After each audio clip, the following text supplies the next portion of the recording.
Building a business may feel like a big jump, but OnDeck Small Business Loans can help keep you afloat. With lines of credit up to $100,000 and term loans up to $250,000, OnDeck lets you choose the loan that's right for your business. As a top-rated online small business lender, OnDeck's team of loan advisors can help you find the right business loan to fit your needs. Visit OnDeck.com for more information. Depending on certain loan attributes, your business loan may be issued by OnDeck or Celtic Bank. OnDeck does not lend in North Dakota. All loans and amounts subject to lender approval. Some things you wouldn't mind being stuck with, like a huge inheritance. But a phone that has to be plugged in just right so it charges is not one of those things. Switch to Verizon and we'll pay off your old phone up to $800 via prepaid MasterCard for a new one on us. Just trade in any phone from our top brands with select unlimited plans. $829.99 purchase with new smartphone line on select unlimited plans. Minimum $90 per month with autopay plus taxes and fees for 36 months required. Plus $830 trade-in/promo credit applied over 36 months. Trade-in terms apply. Payoff phone requires smartphone purchase and port-in with new smartphone line on select plan. Must provide most recent bill showing payoff amount of eligible phone. Additional terms apply. Dixo Daily presenta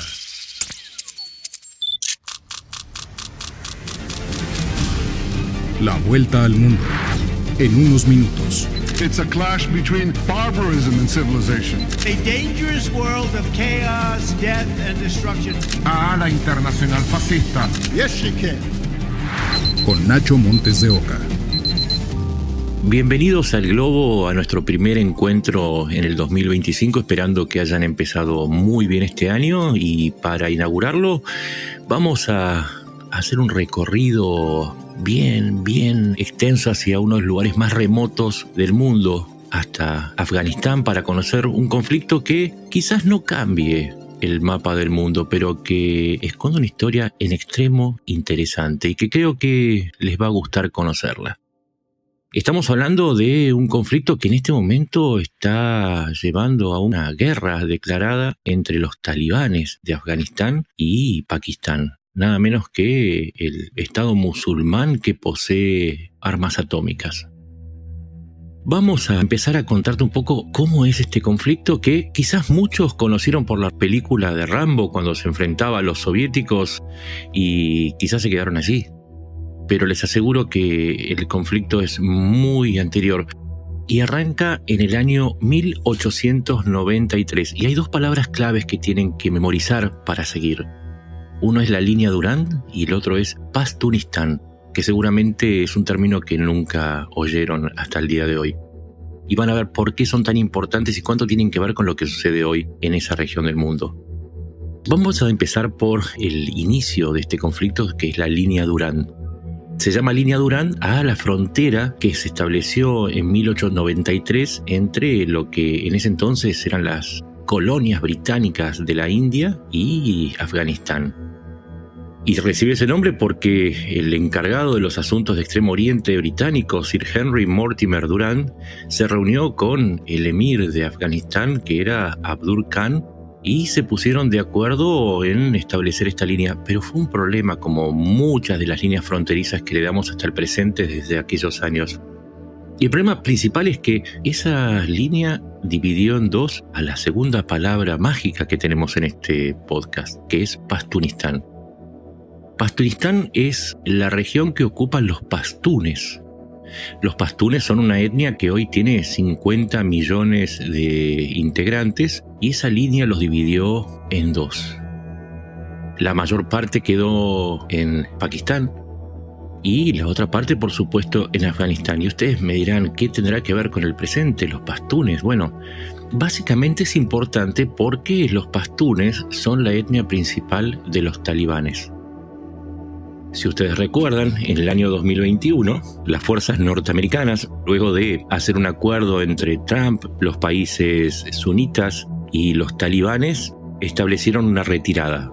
Una retirada que después, cuando asumió Biden, tuvo que hacer a las apuradas porque se acababa el tiempo. Cuando se retiraron los norteamericanos, se retiró el resto de las fuerzas occidentales, europeos, australianos, había un contingente de 30 naciones. Y tomaron el poder los talibanes.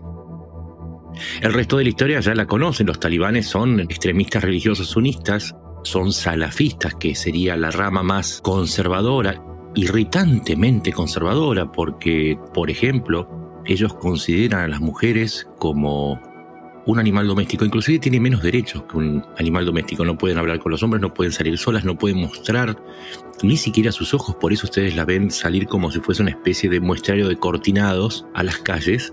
Y no es que lo hacen porque está bien, sino que el castigo muchas veces es la lapidación. Si, por ejemplo, una mujer afgana habla con un desconocido, puede ser condenada a muerte. Es un asunto grave. Y eso es Afganistán hoy. Ahora bien, ya vamos a llegar a Pakistán. Sabemos que los talibanes llegaron al poder, pero también nos falta hacer ese nexo con la película Rambo. Sucede que los talibanes son la consecuencia del apoyo de Occidente a los mujahidines, la guerrilla afgana. No es algo nuevo, es algo que está desde los años en que los británicos quisieron conquistarlos. Y los apoyaban porque, claro, en 1979 los soviéticos invadieron Afganistán. En principio empezaron apoyando a los grupos sunitas, a estos grupos salafistas, pero, claro, una vez que en el 99 se retiraron los soviéticos absolutamente derrotados, quedó esa masa de hombres, esos mujahidines, con una cantidad enorme de armamentos. Y en ese momento surge la red Al-Qaeda. Saben ustedes que surge de Irak y de Afganistán, de estos grupos que ya estaban no solamente envalentonados y curtidos en la lucha, sino que habían recibido también una cantidad de voluntarios extranjeros que lucharon en Afganistán y ya empiezan a darse cuenta cómo Afganistán tiene cierta importancia en lo que hoy sucede, y al regresar a sus países formaron otros grupos con el mismo grado de fundamentalismo islámico que se aprendió en las madrasas de Pakistán y que desde Pakistán se alimentaban esos grupos en Afganistán, y esos grupos a su vez partieron hacia Irak, hacia Yemen, hacia Siria, el Líbano y otros destinos. De estos grupos talibanes se desprendió otro aún más fanatizado, que fue el ISIS. Entonces empezamos a entender que Afganistán no es un punto alejado. Y entonces Rambo, si hubiese seguido la saga en Afganistán, hubiese tenido que pelear no ahora contra los soviéticos, sino contra el ISIS. Ya tenemos dos grupos. Tenemos a los talibanes, que son básicamente pastunes, y tenemos al ISIS, que sigue activo y que hoy está tratando de pelearle el poder por medio de sus métodos, que son atentados, asesinatos, hombres suicidas. Le quiere disputar el poder a los talibanes en Afganistán. Y Afganistán está con enormes problemas. Es uno de los países más pobres del mundo. Para que se den una idea, el 89% de la gente en Afganistán es pobre. Están atravesando una hambruna hace 5 años. El 60% del alimento que llega a Afganistán viene de la asistencia internacional. Y claro, como ustedes imaginarán, estos abusos a los derechos humanos, particularmente contra las mujeres, hicieron que disminuya mucho la ayuda que llega desde el exterior, y el hambre se hizo presente. ¿Y por qué hay tanto hambre? Porque claro, Afganistán no es solamente montañas desérticas, también tiene zonas fértiles, tiene valles en donde desde hace miles de años se cultiva, porque claro, para sostener a esas fuerzas mujahidines hace falta dinero. Y no se les ocurrió mejor idea que suplantar las plantaciones de trigo, de otro tipo de cereales, los campos de pastoreo, por cultivos de amapola. Llegó un momento en que el 95% del hash, de la droga que se produce, de ese tipo de drogas, provenía de Afganistán. Cuando Occidente dejó de prestarle asistencia alimentaria y armamentística, la droga sustituyó ese ingreso y les permitió seguir luchando. Y entonces entendemos que Afganistán está en un problema muy grave hace muchos años, y por lo tanto los talibanes que llegaron al poder tienen un problema también muy grande.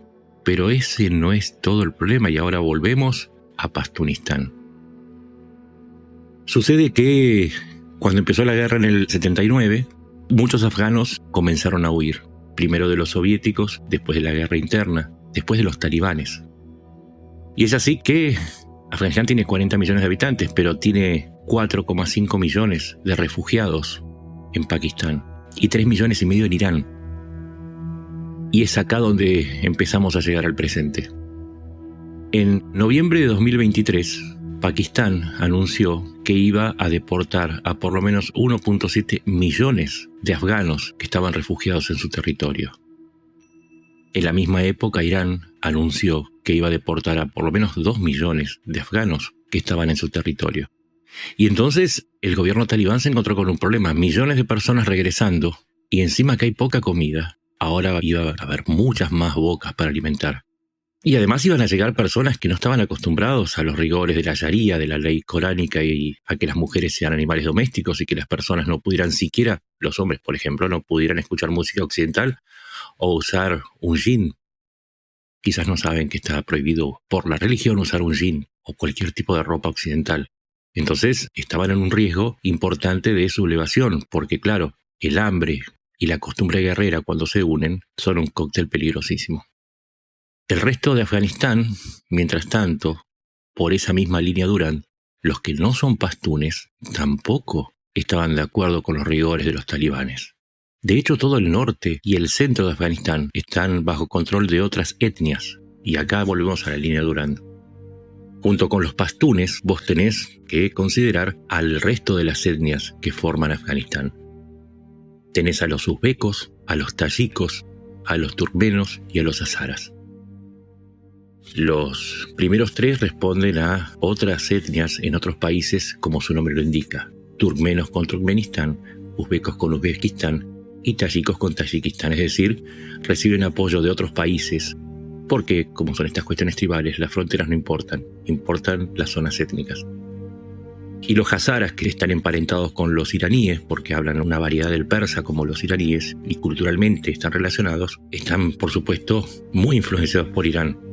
Entonces, los talibanes enfrentaron un problema, y lo están enfrentando ahora, y es que Afganistán se está desintegrando de nuevo, por la falta de dinero, y por las tensiones, y por la violencia.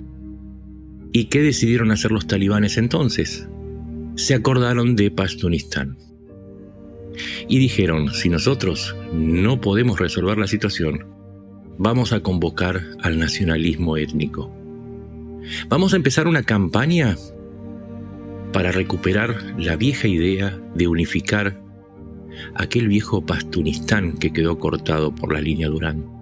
Y es entonces que empezaron los ataques en territorio de Pakistán.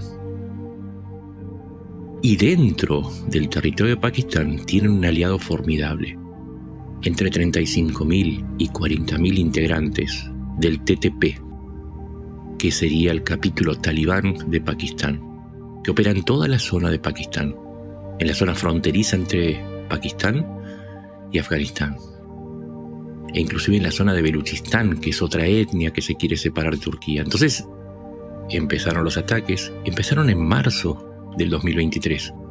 Desde entonces comenzaron a repetirse en una cadencia cada vez más fuerte. Y llegamos entonces hoy, y acá esto es lo bueno de explicar las cosas desde su origen, porque ahora entendemos por qué hoy Afganistán está en guerra con Pakistán, por qué Afganistán o los talibanes están atacando a Pakistán, sencillamente porque quieren quedarse con esa parte del territorio dividido por la línea Durand. Y porque es la única salida que tienen para enfrentar una crisis que es terminal. Pakistán respondió en consecuencia. Imagínense ustedes que un país que tiene un ejército en extremo poderoso, que tiene armas nucleares, de pronto se ve amenazado con perder una parte de su territorio, esa parte que corresponde al Pastunistán. Y entonces se está bombardeando a su vez bases en Afganistán. Y los talibanes responden con atentados dentro de Pakistán y con ataques desde Afganistán hacia zonas dentro de Pakistán, en ese Pastunistán, y dicen, nosotros no estamos atacando a Pakistán, porque esa frontera trazada por Durand hace tantos años no existe. Nosotros no entramos en territorio de Pakistán, estamos en nuestro territorio, y ahí queda en evidencia cuál es la intención de los talibanes. Si no puedo resolver una crisis en mi país y aplicar la misma fórmula que muchos otros hacen, entonces nada mejor que crear un conflicto con otro país para tratar de unificar a la gente detrás mío y permitirme los excesos propios de una guerra que incluyen hacer una política represiva al interior para tratar de atacar a otras facciones, a los grupos rebeldes, al ISIS, e incluso a uzbekos, tayikos o turkmenos que se resisten a quedar bajo el yugo de los talibanes. No me olvido de los hazaras, que también son parte de ese plan. Entonces, de esta manera podemos explicar algo que parece incomprensible. ¿Cómo Afganistán va a atacar a Pakistán, que es mucho más poderoso? Sencillo. Porque si entendemos la existencia de Pastunistán y el deseo de usarlo para escapar de la crisis, entonces ese conflicto, que parece tan lejano y tan difícil de explicar, de repente lo entendemos, lo comprendemos y lo podemos seguir con una perspectiva diferente. Vamos con los números de vuelta. Esto comenzó en 1893. Siguió en 1979 con la invasión soviética. Se mantuvo el conflicto y en el 2020 comenzó la nueva fase cuando se permitió que los talibanes lleguen al poder. Hoy tenemos 50 millones de pastunes pugnando por conseguir una patria a expensas de iniciar una guerra con Pakistán, que es una potencia nuclear con 100 ojivas nucleares. Esto es el globo en donde los conflictos que parecen complicados de entender se hacen sencillos, porque en la historia están todas las respuestas.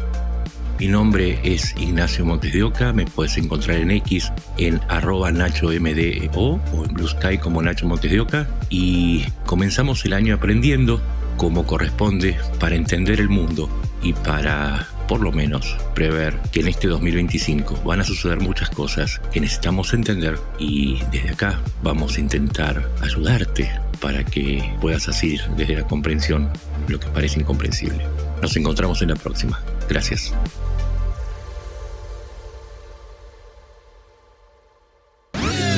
Una producción de Dixo. Building a business may feel like a big jump, but OnDeck Small Business Loans can help keep you afloat.